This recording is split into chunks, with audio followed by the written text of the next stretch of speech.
Hello friends, माझ्या YouTube चॅनलमध्ये आपल्या सर्वांचे मनपूर्वक स्वागत। आजच्या व्हिडिओमध्ये आपण पर्यावरण संकल्पना, त्यामध्ये पर्यावरण, पर्यावरणशास्त्र आणि पर्यावरण स्थल काल सापेक्ष असते या 3 गोष्टीवर आधारित प्रश्न बघणार आहोत आणि प्रश्नाच्या मार्फतच तुमच्या कन्सेप्ट इथे क्लिअर होणार आहेत। आणि यावर आधारित जर तुम्हाला ऑब्जेक्टिव्ह जरी प्रश्न विचारले तरी ते इथे कव्हर होतील आणि तुम्हाला जर ऑफलाईन एक्झाम जर झाली आणि त्याचे उत्तर कसे लिहायचे हे तुम्हाला या व्हिडिओ थ्रू समजेल।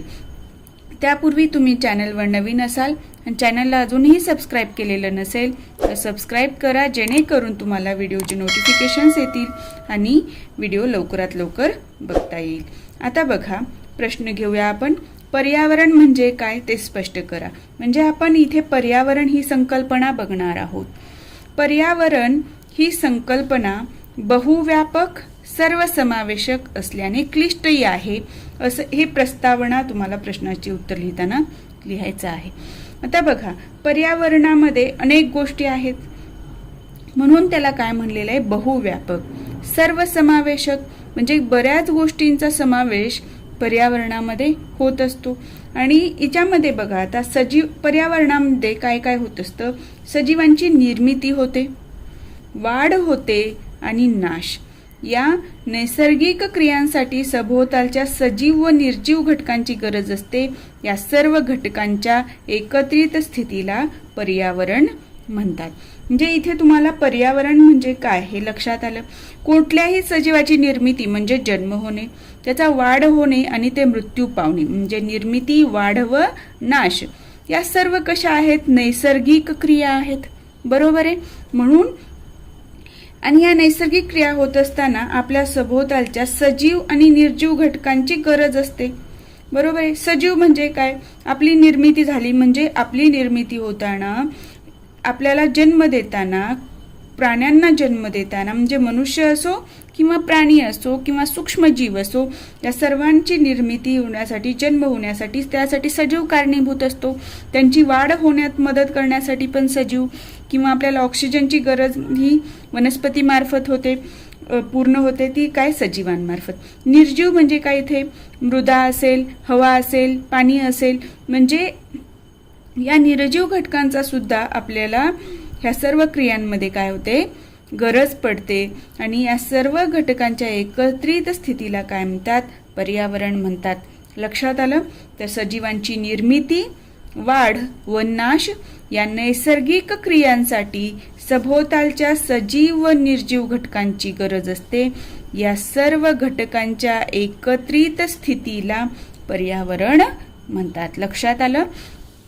आता बघा, आपल्या सभोवतालची जी परिस्थिती आहे ती अनेक घटकापासून बनलेली आहे आणि यांचा एकमेकावर सातत्याने म्हणजे काय, नेहमी परिणाम होत असतो। आता पर्यावरणाचे घटक कुठले आहेत, सजीव घटक आहेत आणि निर्जीव घटक आहेत। काही घटक नैसर्गिक तर काही मानवनिर्मित असतात। म्हणजे आपल्या भोवती असलेली झाडं, झुडपं ही काय झाली, नैसर्गिक घटक झाली।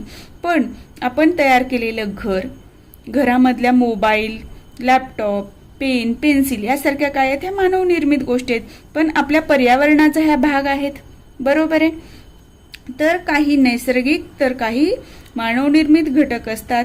पर्यावरण हे स्थळ व काळाप्रमाणे बदलते, म्हणून पर्यावरणीय स्थितीला स्थल काल सापेक्ष म्हणतात। म्हणजे एका ठिकाणी एक, आता बघा, वाळवंटाचं उदाहरण घेतलं आणि हिमालयाचं उदाहरण घेतलं तर तिथे वाळवंटातली वेगळी परिस्थिती असणार आहे आणि हिमालयातली वेगळी परिस्थिती असणार आहे। म्हणजे इथे काय झालेलं आहे, स्थळ बदललं। आणि काळ म्हणजे काय, हिमयुग आहे समजा, हिमयुगामध्ये काय झालं, थंडी जास्त पडली आणि जे उष्ण रक्ताचे प्राणी होते, वनस्पती होत्या, त्या काय झाल्या, लुप्त पावलेल्या आहेत, डायनासोर सारखे प्राणी। म्हणजे इथे काळानुसार काय झालेलं आहे, बदल झालेला आहे। म्हणून काय आहे, स्थल काल सापेक्ष आहे। पर्यावरणात मध्ये बदल कसे होतात, स्थल काल सापेक्ष। स्थळ कसं ते समजलं आणि काळ म्हणजे काय तेही समजलं। आता उदाहरण द्यायचं या प्रश्नाचं उत्तर लिहिताना तुम्हाला, हिमालय व समुद्र किनाऱ्यावरील पर्यावरणीय स्थितीतील फरक याचं तुम्हाला थोडक्यात स्पष्टीकरण द्यायचं आहे। हिमालयात कशा वनस्पती असतात, कसे प्राणी असतात, वातावरण कसं असतं, आणि समुद्र किनाऱ्यावरलं द्या किंवा वाळवंटातलं द्या. म्हणजे इथे तुम्हाला कुठलेही बंधन नाही आहे की तुम्हाला हीच उदाहरणं द्यायची आहेत. लक्षात आलं?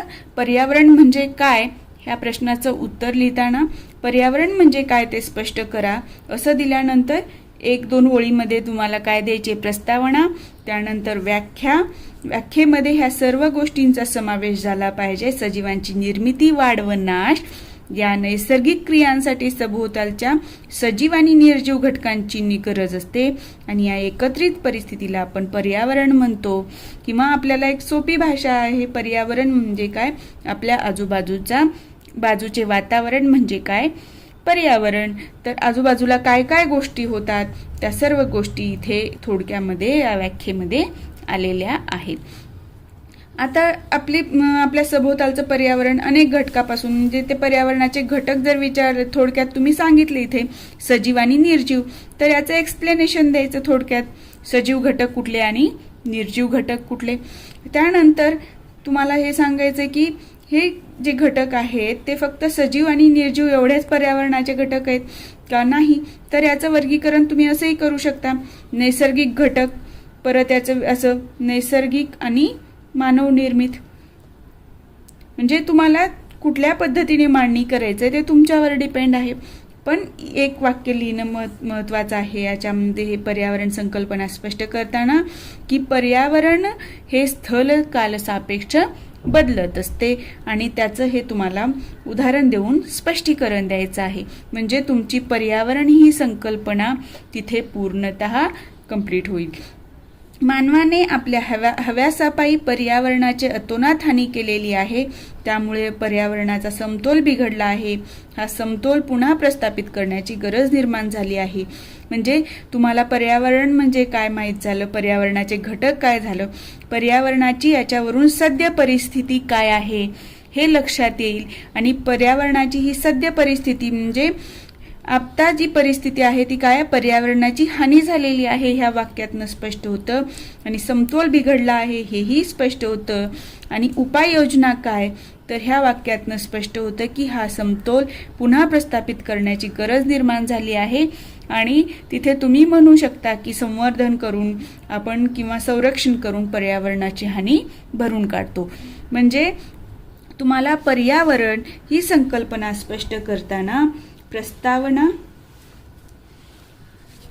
व्याख्या, पर्यावरणाचे घटक,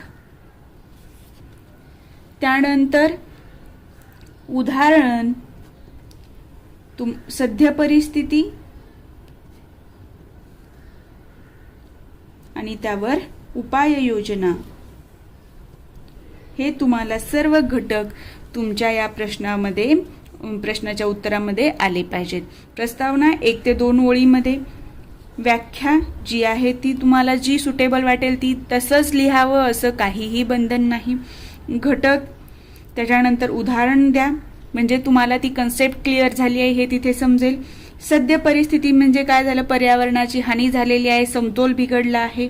आणि उपाययोजना काय, तर त्याचं संरक्षण केलं पाहिजे आणि पर्यावरणाचा समतोल प्रस्थापित करण्यासाठी प्रयत्न केले पाहिजेत, ही याची उपाययोजना.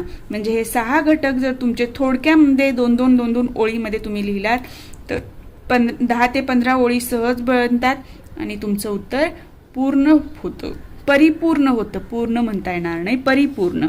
म्हणजे तिथे तुम्हाला सर्व गोष्टी समजल्या आहेत या परीक्षकाच्या लक्षात येईल. आता आपण पुढचा प्रश्न बघणार आहोत. पर्यावरणशास्त्राची व्याख्या द्या. म्हणजे आता पर्यावरण म्हणजे काय आपण बघितलं. आता पर्यावरणशास्त्र म्हणजे काय, म्हणजे इथे 2 गोष्टी आहेत बघा, पर्यावरण आणि शास्त्र. म्हणजे आपल्याला पर्यावरण तर आता माहिती झालं. शास्त्र बघा, शास्त्र म्हणजे काय, विज्ञान. शास्त्र म्हणजे त्याचा व्यवस्थित अभ्यास करणे. या अभ्यासामध्ये त्याचे परिस्थिती काय आहे, कोणत्या घटकाचा परिणाम होतो, सध्या परिस्थिती काय आहे, त्याचं बिघाड होण्याची कारणे कुठली किंवा अनुकूल राहण्याची कारणे कुठली आणि त्याच्यावर उपाययोजना काय, या सर्व गोष्टींचा अभ्यास या शास्त्रामध्ये केला जातो. लक्षात आलं. तर पर्यावरण म्हणजे मानव राहत असलेल्या ठिकाणच्या सभोवतालची परिस्थिती म्हणजे पर्यावरण होय. आता मानव आणि सजीवांच्या सभोवतालच्या परिस्थितीचा अभ्यास निरीक्षणे फार पूर्वीपासून आज तागायत चालू आहेत. म्हणजे आताच आपण फक्त अभ्यास करतोय का, निरीक्षण करतोय का, तर नाही. आपल्या पिढ्यानपिढ्या या गोष्टींचा अभ्यास करतायत, निरीक्षण करतायत. आपण जर शेतीत उत्पन्न कुठलं घ्यावं हे जर घरच्यांना विचारलं तर ते काय म्हणतील, आज आता सध्या असं वातावरण आहे तर यावेळेला हे पीक घ्या. म्हणजे हे त्यांचं निरीक्षण किंवा त्यांचा हा जो रिझल्ट आला तो काय झाला, अनेक काळापासून चालू असलेलं निरीक्षण आणि अभ्यासाचा तो परिणाम आहे. लक्षात आलं. आणि तो अभ्यास आणि निरीक्षण आता पण चालू आहेत. यातूनच पर्यावरण व मानवी समाजाचा अभ्यास हे पर्यावरण विज्ञानाचे म्हणजे पर्यावरण शास्त्राचे एक मूलभूत अंग बनले. बघा, मग ह्या सर्व गोष्टींच्या गरजेतूनच काय झालं, मानव आणि पर्यावरण यांचं काय झालं, एकमेकांशी संबंध सतत येतो. म्हणजे याचा एकमेकांवर काय परिणाम होतो याचा अभ्यास केला पाहिजे. म्हणजे यांचं काय, पर्यावरण विज्ञान म्हणजे काय, शास्त्र. म्हणजेच काय झालं, हे पर्यावरण शास्त्राचं एक मूलभूत अंग बनलं. काय की पर्यावरण आणि मानवी समाजाचा अभ्यास करणे. आणि ह्या दोन गोष्टीवरच भर दिला गेला पर्यावरण शास्त्रामध्ये. आता पर्यावरण शास्त्राची व्याख्या कोणत्या कोणत्या आहेत आणि कोणी म्हणजे अनेक लोकांनी त्यामध्ये व्याख्या स्पष्ट केलेल्या आहेत. त्यापैकी महत्त्वाच्या ज्या व्याख्या आहेत त्या आपण बघूया. आणि त्या व्याख्या तुम्हाला इथे लिहायच्या आहेत. कारण इथे व्याख्या द्या म्हणलेलं आहे, तर व्याख्या एकाच व्याख्यातून ते स्पष्ट होणार आहे का, सर्व गोष्टी नाही. तर पुस्तकामध्ये ज्या आपल्याला व्याख्या दिलेल्या आहेत त्या चारही व्याख्या खूप महत्त्वपूर्ण आहेत. कारण एक घटक एका गोष्टीमध्ये कंप्लीट झाला तर दुसरे गोष्टी व्याख्येमध्ये. पर्यावरणशास्त्र म्हणजे विविध परिसंस्था प्रणालीच्या परस्पर संबंधातील संतुलक तत्वांचा शास्त्रीय अभ्यास होय. पर्यावरणशास्त्र म्हणजे काय सांगितलं, विविध परिसंस्था. आता परिसंस्था म्हणजे काय, वेगवेगळ्या वातावरणात राहणारे सर्व सजीव. आणि तिथली जसं आता पाणी बघितलं तर पाण्यातली मासे बघितले तर तिथे काय झाली, तिथली ती परिसंस्था झाली. ती ह्याच्यातली वाळवंटात राहणारे प्राणी, मानव, पक्षी, ती काय झाली, वाळवंटीय परिसंस्था झाली. लक्षात आलं. या परिसंस्था प्रणालीच्या परस्पर संबंधातील म्हणजे इथे या परिसंस्थेत राहणारे सजीव आणि पर्यावरण यांच्यातले परस्पर संबंधातील संतुलक तत्वांचा म्हणजे जे संतुलन घडवून आणतात तसे घटक, त्याचा शास्त्रीय अभ्यास म्हणजे काय, पर्यावरण शास्त्र. दुसरा ऑप्शन हे बघा व्याख्या, पर्यावरणातील सर्व सजीव व निर्जीव घटकांचे संवर्धन. म्हणजे आपण बघितलं पर्यावरणाचे घटक सजीव आणि निर्जीव, तर या घटकांचे काय, संवर्धन म्हणजे काय, ते जपणे, व्यवस्थापन करण्याच्या पद्धतीचा अभ्यास म्हणजेच पर्यावरण शास्त्र होय. म्हणजे इथे काय सांगितलं होतं, परिसंस्था आणि त्यांच्यातले या परिसंस्थेतला परस्पर संबंध आणि संतुलन निर्माण करणारे तत्व. आता इथे काय दिलं, पर्यावरणाचे घटक त्यांचं संवर्धन व्यवस्थापन करणं म्हणजे पर्यावरण शास्त्र. आता तिसऱ्या व्याख्येमध्ये काय सांगितलंय बघूया, पृथ्वीवरील पर्यावरणाचे आकलन म्हणजे समजणे आणि मानवी जीवनाचा पर्यावरणावर पडणारा प्रभाव याचा अभ्यास म्हणजे पर्यावरण शास्त्र होय. म्हणजे इथं पर्यावरणाचं आकलन आणि मानवी जीवनाचा पर्यावरणावर पडणारा प्रभाव याचा अभ्यासाला इथे तिसऱ्या व्याख्येमध्ये पर्यावरण शास्त्र म्हणलेलं आहे. कोणत्याही प्रदेशातील नैसर्गिक आणि सांस्कृतिक घटकांचा म्हणजे काय, इथं नैसर्गिक आणि मानवनिर्मित. सांस्कृतिक घटक म्हणजेच काय आहेत, मानवनिर्मित घटक आहेत. याचा मानवी जीवनावर होणाऱ्या परिणामाचा अभ्यास करणारे शास्त्र म्हणजे पर्यावरण शास्त्र होय. म्हणजे ह्या चार ज्या व्याख्या आलेल्या आहेत त्या प्रत्येकामध्ये बघा कुठल्या तरी गोष्टींना जास्त महत्त्व दिलेलं आहे. पण ह्या सर्व व्याख्या कशा आहेत, महत्त्वपूर्ण आहेत. तर तुम्हाला फक्त एकच व्याख्या स्पष्ट करायची एका पर्यावरण शास्त्राची नाही, तर इथे ह्या तुम्हाला चारही व्याख्या लिहिणं गरजेचं आहे. आणि या सर्व व्याख्या लिहून झाल्यानंतर तुम्हाला कन्क्ल्युजन असं करायचंय, या प्रकारच्या व्याख्या पर्यावरण शास्त्रज्ञांनी केलेल्या आहेत. यातून लक्षात येते की पर्यावरण शास्त्रात सभोवतालच्या पर्यावरणाचा मानवी जीवनावर होणाऱ्या परिणामांचा अभ्यासावर भर देण्यात आलेला आहे. म्हणजे ह्या चारही व्याख्येतून तुम्हाला काय लक्षात आलं, सजीव इथे परत मानवी जीवन, इथे काय एकमेकांशी संतुलन करण्यासाठीचा अभ्यास, परस्पर संबंध. म्हणजे इथे सर्व ठिकाणी काय झालेलं आहे, मानवी जीवनावर परिणाम करणारे जे पर्यावरणीय घटक आहेत त्याचा अभ्यास केले गेला आहे. हे थोडक्यात तुम्हाला इथे कन्क्लुजनमध्ये सांगायचं आहे. लक्षात आलं? पर्यावरणशास्त्राची व्याख्या द्या असा जर प्रश्न आला तर तुम्हाला इथे पर्यावरण म्हणजे काय, मग तिथं अभ्यास केला गेला, त्याचं शास्त्र निर्माण झालं, मग पर्यावरणशास्त्राची व्याख्या वेगवेगळ्या करण्यात आलेल्या आहेत. त्या व्याख्या तुम्हाला 2 आठवल्या 2 लिहा. जर तुमच्या म्हणजे प्रश्न कसा विचारलाय त्याच्यावर 10 ते 15 ओळीत म्हणलं तर तुम्हाला यातलं काय लिहायचंय ते तुम्ही डिसाईड करा. 20-25 ओळीत म्हणलं तर तुम्हाला ह्या सर्व गोष्टी लिहिता आल्या पाहिजेत आणि सर्वात शेवटी या सर्व व्याख्यातून काय स्पष्ट होतं ते लिहिलं पाहिजे. लक्षात आलं? आता आपण पुढचा प्रश्न बघू. आता बघा, आपण 2 संकल्पना बघितल्या, पर्यावरण आणि पर्यावरणशास्त्र. त्यावर आधारितच हा प्रश्न आहे. तर इथे प्रश्न आहे, पर्यावरण हे स्थल काल सापेक्ष असते असे का, हे स्पष्ट करा. तर बघितलं आपण, पर्यावरण म्हणजे आपल्या भोवतालची परिस्थिती. सभोवतालची ही परिस्थिती अनेक निर्जीव व सजीव घटकावर तसेच काही नैसर्गिक व मानवनिर्मित घटकावर अवलंबून असते. प्रत्येक ठिकाणचे पर्यावरण हे इतर ठिकाणच्या पर्यावरणापेक्षा निश्चितच वेगळे असते. म्हणजे ह्या गोष्टी तुम्हाला क्लिअर झालेल्या आहेत ऑलरेडी. आता बघा, इथे ह्या फक्त वाक्यावर भर द्या. प्रत्येक ठिकाणचे पर्यावरण हे इतर ठिकाणच्या पर्यावरणापेक्षा निश्चितच वेगळे असते. मी तुम्हाला उदाहरण दिलं वाळवंट, आणि आपण बघूया अतिशीत प्रदेश. अतिशीत प्रदेशात वेगळं वातावरण राहणार, तिथं बर्फ असणारे. वाळवंटात बर्फ असणारे का नाही, तिथे तापमान जास्त असणारे. म्हणजे इथे काय झालेलं आहे, पर्यावरण आपलं स्थळानुसार बदललेलं आहे. आता पर्यावरण हे स्थळ व काळाप्रमाणे बदलते, म्हणूनच पर्यावरणीय स्थिती स्थल काल सापेक्ष असते असे म्हटले जाते. आणि हे जे वाक्य आहे ते आपल्याला काय करायचंय, उदाहरणाद्वारे आपण ते अधिक स्पष्ट करता येईल हे सांगूया. आता इथे आपल्याला उदाहरण द्यायचं, हिमयुग आणि तापमानात झालेली वाढ, काळानुसार डायनासोरचा नाश झाला. म्हणजे मी तुम्हाला हे थोडक्यात दिलेलं आहे. तर याचं तुम्हाला तिथे स्पष्टीकरण द्यायचं आहे की तापमानात वाढ झाली म्हणून डायनासोरचा नाश झाला. म्हणजे इथे काय झालं, वेळ काळ इथे कारणीभूत ठरला पर्यावरण बदलायला. आता बघा, मासा पाण्यात राहतो मात्र इतर स्थलचर प्राणी जमिनीवर राहतात. माशाला जर पाण्याबाहेर काढलं तर तो जगू शकतो का नाही, तर माशाला श्वसनासाठी पाण्यातलं जे ऑक्सिजन विरघळतं त्याचा उपयोग होतो आणि त्याला जर ते बाहेर काढलं पाण्यातनं तर त्याला ऑक्सिजनचा पुरवठा होत नाही आणि तो मृत्यू पावतो. कारण काय, तर त्याची रचनाच तशी झालेली असते. मात्र इतर स्थलचर प्राणी पाण्यात जगू शकणार नाहीत कारण त्यांची रचना तशी नाही.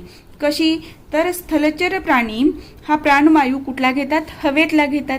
त्यांना पाण्यात वितळलेला प्राणवायूची गरज पडते का, ते घेऊ शकतात का नाही. म्हणजे हे स्थळ बदललं म्हणजे पाण्यात राहणारे जमिनीवर राहणारे, तर त्यानुसार त्या सजीवांची तिथल्या रचना असते. म्हणजे तिथलं पर्यावरण काय आहे, वेगवेगळं आहे. लक्षात आलं? आता बघा, हे स्थलचर प्राणी काय करतात, पाण्यात राहू शकत नाहीत, मृत्यू पावतील. यावरून आपणास लक्षात येते की पर्यावरण हे जीवसापेक्ष असते. जीवसापेक्ष म्हणजे काय, प्रत्येक जीव, म्हणजे आपण माशाचं उदाहरण घेतलं, डायनोसॉरचं उदाहरण घेतलं, यावरून काय, प्रत्येक जीवाची गरज वेगवेगळी आहे. प्रत्येक वातावरण वेगवेगळं असलं पाहिजे त्यांचं जगण्यासाठीचं. कारण एका पर्यावरणातील सजीवांना दुसऱ्या पर्यावरणात पोषक परिस्थिती नसते. म्हणजे माशाला पाण्यातली परिस्थिती पोषक आहे, डायनोसॉरला अतिशीत प्रदेशातली परिस्थिती उपयोगाची होती, माणसाला जमिनीवरची परिस्थिती पोषक आहे. पक्षी असतील तर ते हवेत उडू शकतात, ते पाण्यात राहू शकतात का. चिमणीचं उदाहरण घेतलं तर ती पाण्यात जगू शकते का नाही. म्हणजे हे पर्यावरण कसं आहे, जीवसापेक्ष आहे. लक्षात आलं? सापेक्ष म्हणजे याचा शब्दाचा अर्थ असतो त्या घटकानुसार बदलणारं. सापेक्ष म्हणजे बदलणारं, हे लक्षात ठेवा. जेव्हा हे सुरुवातीचा शब्द येतो स्थल काल सापेक्ष म्हणजे स्थळ आणि काळानुसार बदलणारं. जीवसापेक्ष म्हणजे जीवानुसार, म्हणजे प्रत्येक प्राण्यानुसार बदलणारं. लक्षात आलं? तर एका पर्यावरणातील सजीवांना दुसऱ्या पर्यावरणात पोषक परिस्थिती नसते.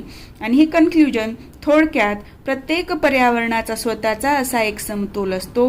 दुसऱ्या पर्यावरणात तशीच परिस्थिती किंवा पर्यावरण, जीव आपणास दिसणार नाहीत.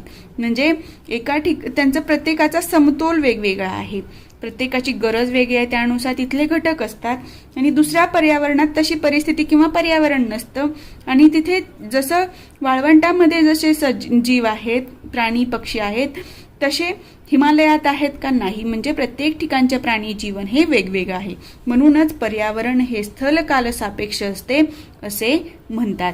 म्हणजे तुम्हाला पर्यावरण हे स्थल काल सापेक्ष असते हे सांगताना तुम्हाला स्थळ म्हणजे स्थळानुसार कसा बदल होतो पर्यावरणात, काळ, हिमयुग आणि तिथून नंतर तापमानातला वाढ हे घ्या.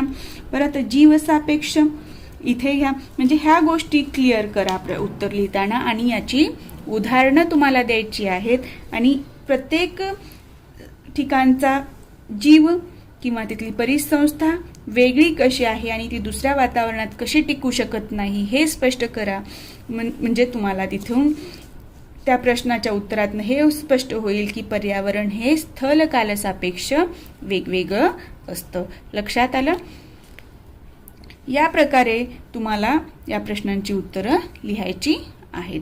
आज आपण इथेच थांबू. तुम्हाला जर माझा व्हिडिओ आवडला असेल तर व्हिडिओला लाईक करा. चॅनलवर नवीन असाल तर चॅनलला सबस्क्राईब करायला विसरू नका.